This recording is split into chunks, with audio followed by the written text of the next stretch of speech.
La chronique bourse, la quotidienne Zone Bourse, Anthony Bondin.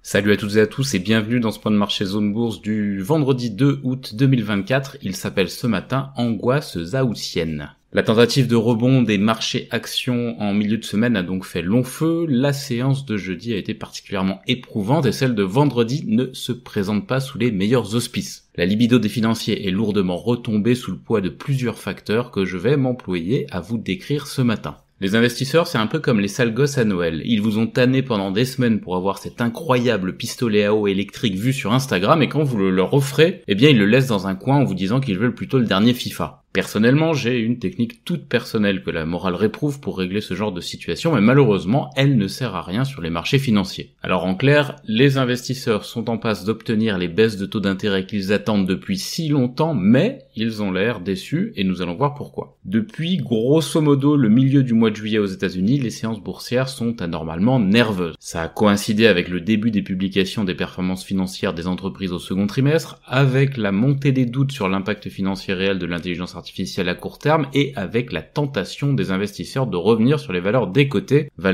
qui sont en grande souffrance depuis plusieurs trimestres et c'est un retour, je vous le rappelle, qui se fait en général au détriment des valeurs de croissance, en particulier des grosses technologiques actuellement. Du coup, pour alimenter la flamme, eh bien les investisseurs comptent sur les banques centrales qui sont à l'aube d'un cycle d'assouplissement monétaire, cycle qui a d'ailleurs démarré dans la zone euro il y a quelques semaines, qui a démarré hier au Royaume-Uni et aux États-Unis, eh bien on attend la première détente pour le mois de septembre. C'est en tout cas ce qu'a suggéré la Fed mercredi, ça a conforté le pronostic préféré du marché. Mieux, les commentaires de la Banque centrale n'ont pas découragé les financiers de viser une seconde baisse de taux avant la fin de l'année, et même, soyons fous, une troisième. Et comme il ne reste que 3 réunions de la Fed jusqu'au 31 décembre, ça revient à dire qu'il y aura une baisse de taux d'1/4 de point à l'issue de chacune de ces réunions. Hop, mais la Fed pourrait aussi réduire ses taux de 50 points de base, non? C'est vrai, elle pourrait même les réduire à coup de 100 points de base à chaque fois que ça lui chante. Mais dans les faits, les banques centrales bien installées évitent les mouvements à la hussarde parce qu'ils sont synonymes de manque de maîtrise. Il faudrait vraiment qu'il se passe quelque chose de paglope dans les semaines à venir pour que la Fed ait à réduire ses taux de 50 points de base en une fois. D'ailleurs, si c'était le cas, on aurait sûrement d'autres problèmes.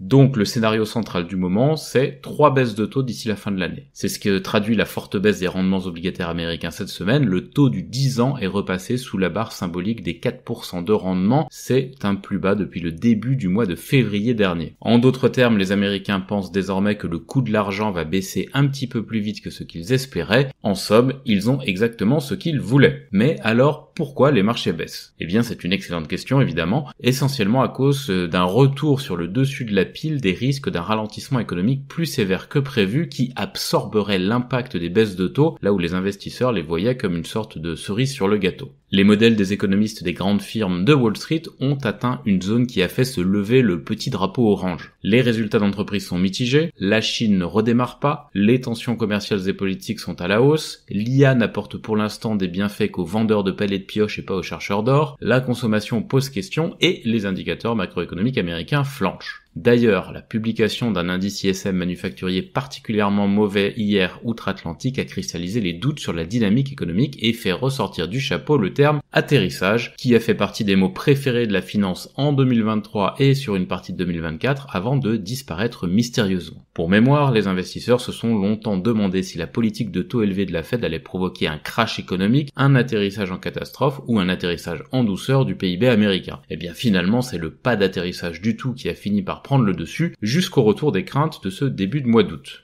Et pour ne rien arranger, les locomotives du marché ne fonctionnent plus au diapason. Les 7 magnifiques nous ont offert de magnifiques disparités de performance financière au second trimestre et aussi de magnifiques gamelles. Alors je retire Alphabet et Meta qui ont plutôt assuré, c'est vrai, mais Microsoft n'a pas impressionné et se retrouve empêtré dans des soucis techniques liés à l'énorme bazar informatique mondial provoqué par une défaillance de CrowdStrike. Hier soir, Apple a publié des chiffres mitigés tout en promettant que l'IA allait relancer la machine. Le titre n'a d'ailleurs que mollement réagi face à ces promesses qui n'engagent que ceux qui les écoutent. Quant à Amazon, eh bien le groupe qui vend des trucs en ligne à perte mais qui se goinfre dans les serveurs, ses performances n'ont pas été à la hauteur des espoirs suscités en particulier par l'IA là encore, et l'action plongeait de 7% hors séance hier soir. Je ne parle même pas de Tesla qui connaît une passe délicate, et Nvidia ne peut même pas jouer les pompiers de service puisque son exercice est décalé et que sa publication trimestrielle n'aura lieu que le 28 août. Et puis hors de cette sphère, tout ne se passe pas bien non plus. On a des performances déprimantes de sociétés comme Intel, dont le titre coulait à pic hier soir après une énième désillusion, ou même de Booking qui est confronté à la baisse de la consommation. Le report sur les valeurs défensives, essentiellement sur la santé, est flagrant. L'immobilier coté a un petit peu profité des perspectives de baisse de taux, mais le secteur reste extrêmement fragile.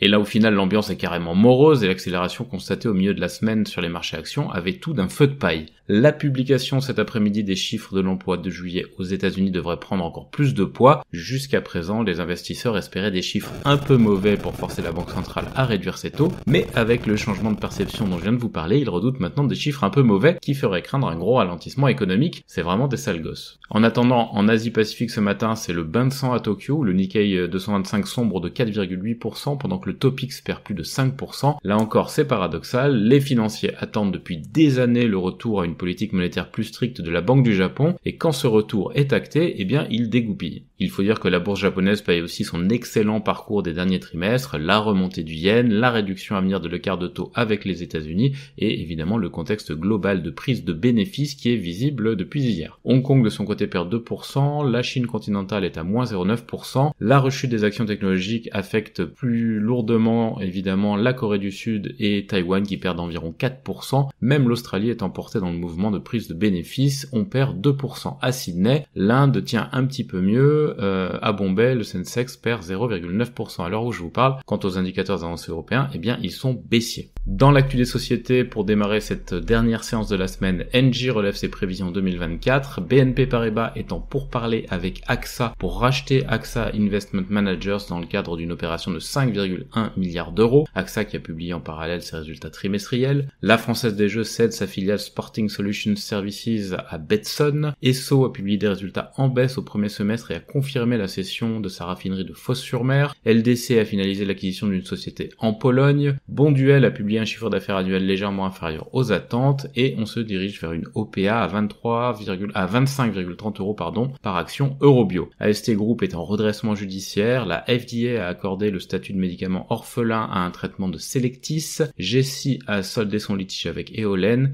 et Hydrogène de France et le ministère tunisien de l'énergie ont coopéré pour développer un projet d'hydrogène vert. On a aussi Tipiak qui se dirige vers un retrait obligatoire de la cote après la réussite de l'OPA simplifiée. Côté publication de chiffres en France, outre Engie et AXA, on a notamment Believe, Hopscotch ou encore Claranova. À l'international, en Europe d'abord, ING privilégie les fusions axées sur le numérique et affirme que Commerzbank n'est pas dans le collimateur. IAG, la maison mère de Iberia et de British Airways notamment, a renoncé à racheter Air Europa. Pirelli a confirmé son objectif pour 2024. Salvatore Ferragamo enregistre une forte baisse de son bénéfice au premier semestre et Sika acquiert une petite société en République dominicaine. Sur l'agenda des publis européennes, ça se calme beaucoup en ce mois d'août. J'ai déjà parlé d'Engie et de AXA. On a aussi Hearst Group, AIB ou encore Intertech. Côté États-Unis, on a des sociétés qui montent hors séance après leur trimestriel, Mercado Libre et DoorDash qui gagnent plus de 10%, GoDaddy, Block et Coinbase qui progressent de 3 à 6% et Apple donc qui est en très légère hausse après ses trimestriels. Du côté des baisses, on a Intel qui s'effondre de 19%, Snap à moins 16%, DraftKings à moins 11%, Booking et Amazon qui perdent 7% et Microchip qui est en baisse de 5%. Toutes ces sociétés ont publié hier soir après la clôture. Les États-Unis ont lancé une enquête antitrust sur Nvidia après des plaintes de ses rivaux selon The Information. Berkshire Hathaway a continué à céder des actions Bank of America. Walgreens réduit encore sa participation dans Cencora et l'UE a autorisé la fusion de Bunge et de Viterra, une fusion à 34 milliards de dollars. Enfin, Wells Fargo fait l'objet d'une enquête gouvernementale sur la lutte contre le blanchiment d'argent et les sanctions. Sur l'agenda des publis aux États-Unis, il y a encore quelques belles signatures aujourd'hui. ExxonMobil, Chevron, Linde, Enbridge, Imperial Oil, LyondellBasell, Ares Management, TELUS ou encore Alliant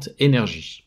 Côté Asie-Pacifique pour finir, SK Hynix chute lourdement avec le secteur des semi-conducteurs en Corée et l'Indien Zomato bondit de 9% après une hausse de ses bénéfices au premier trimestre fiscal. Sur l'agenda des publis, Sumitomo Mitsui, Fast Retailing, Nintendo, KDDI, Japan Tobacco, Titan Company, Hindustan Zinc ou encore Z Holdings aujourd'hui. Voilà, ce dernier point de marché de la semaine est terminé. Je vous souhaite à toutes et à tous une très bonne journée et un excellent week-end.